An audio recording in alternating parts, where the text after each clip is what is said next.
Chers amis, là où habite Jeune au centre-ville, là où habite Jeune Bamanabio et sa femme au centre-ville, vous savez ce qu'ils avaient fait? Ils avaient fait de sorte que, ils avaient construit, si vous voulez, un mur. Ils avaient construit un mur entre euh, eux et les autres membres du quartier général qui habitent à côté. Ils avaient construit un mur avec un portail ou une porte. Mais ce qui s'est passé, c'est quoi? Tout le temps que Jeune Bamanabo est resté au Gabon, madame s'était barricadée. Il avait fermé la porte ou le portail à clé. Personne ne pouvait rentrer chez eux là-bas. Même style qu'il a voulu faire avec Aouyanganga, là où il habite, où il a construit un mur. Je ne sais pas si le mur a déjà fini ou pas, il a construit un mur. Et lui, il a fait au centre-ville, là où il habite. Les amis, c'est une stratégie pour ne pas voir qui vient la nuit. Quelle est la personnalité qui arrive la nuit? Quel est ce féticheur-là qui arrive la nuit? Qu'est-ce qui se fait derrière ce mur-là? Mais c'est là où se trouve l'atelier où travaille Tataban Simba, l'atelier des drapeaux et des emblèmes de l'armée de salut. On sait il y a un atelier là-bas chez Jeune Bamanabe au centre-ville. Voilà pourquoi ils avaient mis pour cacher certaines choses, certains faits. Et madame s'est barricadée tout le temps que monsieur est resté au Gabon. Madame avait fermé, bloqué Zengue et que personne ne pouvait rentrer de l'autre côté de chez eux là-bas. Voilà les chefs qui nous dirigent dans l'armée de salut. Timontou Kahane, pas de personnalité. Le quelqu'un, le quelqu'un, le Timontou, le quelqu'un Kahane. Chers amis, ceux-là ne connaissent pas le social. Ceux-là ne connaissent pas le social. Vous savez, il y a un officier au camp David au nom de Major Malangué. Major Malingue ou Malangué. Ce major-là avait fait un accident en plein exercice. Ce major-là avait fait un accident de voiture en plein exercice. Par la suite, il est devenu inapte et il habite au camp David là-bas à Amphilo. Mais ce major-là est presque mourant. Ce major-là est presque mourant, négligé, négligé. Major Malingue ou Malangue, qui avait fait un accident en plein exercice. Ce major-là est presque mourant, négligé là-bas au camp David. Et pourquoi Mabiala ne plaide pas sa cause? Et pourquoi Mabiala ne va pas voir son chef pour dire écoutez, le major là souffre. Le social. Le social. Dont on nous chante chaque fois les chansons pour nous remplir les oreilles. Le social. Ce major-là est presque mourant là-bas, négligé. C'est comme à l'époque, le major Émile Mbolo, il y a Dilva, quand il était souffrant, qui demandait l'aide au quartier général auprès de son chef de territoire, qui n'avait reçu aucun sou dans ce sens-là. Je me rappelle d'une fois que le major Émile Mbolo avait envoyé son fils là-bas aller demander de l'aide au quartier général. L'enfant était rentré même à pied dire à son père que on m'a rien donné. Et vous voulez faire le social. C'est quoi le social? Vous les amis qui étaient à l'école, c'est quoi le social? La question reste posée, c'est quoi le social? Le major Émile Mbolo a eu les mêmes résultats que ce qu'est en train de subir le major Malingue ou Malinga Nanani qui habite au camp David. Le social n'existe pas dans la bouche de jeunes Bamanabio et Odile Bamanabio. C'est de la distraction.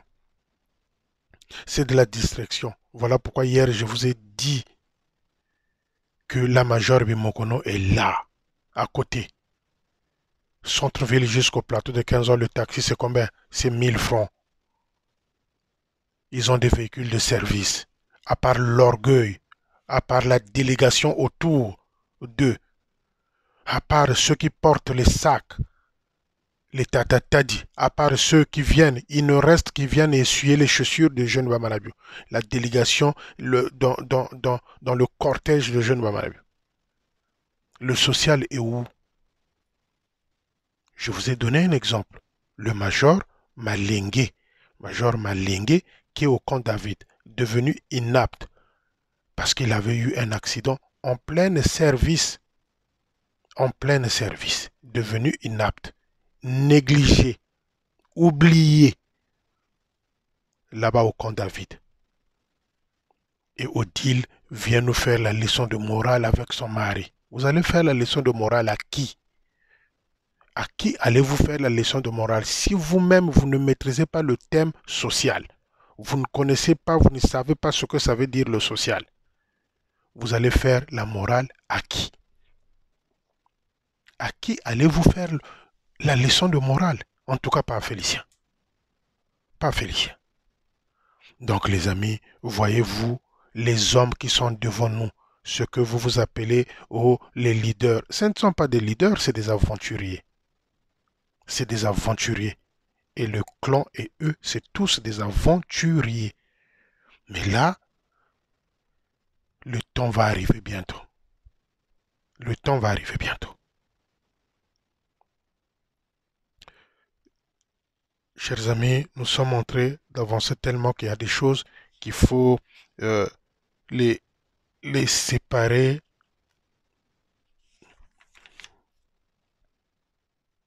L'histoire de Tata Komiena. L'histoire de Tata Komiena. Certains ont dit, oh, il est devenu fou. Certains ont dit, oh, il a disparu. Certains ont dit, oh, il ne se rappelle plus de certains faits.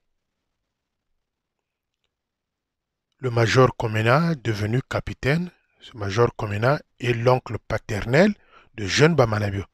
Tata Andirari Kuluntu ou bien Jari Leke. Papa est Lekito. Ce papa-là a été puni dans l'armée de salut par manquement financier. Ce papa-là a été rétrogradé capitaine parce qu'il a manqué de faits et factures pour des sommes dépensées. C'est ce qu'on lui reproche. C'est ce qui a fait qu'on puisse le rétrograder capitaine. Mais les amis, réfléchissons un peu. Êtes-vous sûr que le major Komiena, devenu capitaine, pouvait détourner les sous sans pourtant que son neveu soit au courant et jeune Wamanabe? Est-ce que Tata Komiena pouvait détourner l'argent de l'armée de salut sans pourtant que jeune Bamanabio ne soit pas informé? Ou ils ont été en complicité les deux, ou jeune Bamanabio a voulu faire de sorte que le tort ne soit que Komiena. Tobendamwa Makanisi Musika. Croyez-vous, vous les fidèles, que le major Komiena avait détourné beaucoup d'argent comme ça, seul? Moi, personnellement, je ne suis pas sûr. Et jeune Bamanabio a voulu faire porter la responsabilité à Tata Komiena. Deuxième problème, Tata Komiena, s'il est devenu ce qu'il est devenu parce qu'il avait refusé de rentrer dans les Tchumvuka. Tata Komiena, s'il est devenu ce qu'il est aujourd'hui, parce que aussi il avait refusé de rentrer dans les Tchumvuka. Tchumvuka, je vous explique chaque fois, les Tchumvuka, c'est quoi? C'est ce clan-là pour les sacrifices, pour les mauvaises pratiques. Voilà le sort de Tata Komiena. Ceux qui l'ont vu, ceux qui étaient assis avec lui lors de l'enterrement du papa de la major de la colonelle Odette, disait que Tata Komiena Okamvindo, Nsunga Itakomunuki, tenue froissée. Les amis, soyez un peu indulgents dans ce sens-là.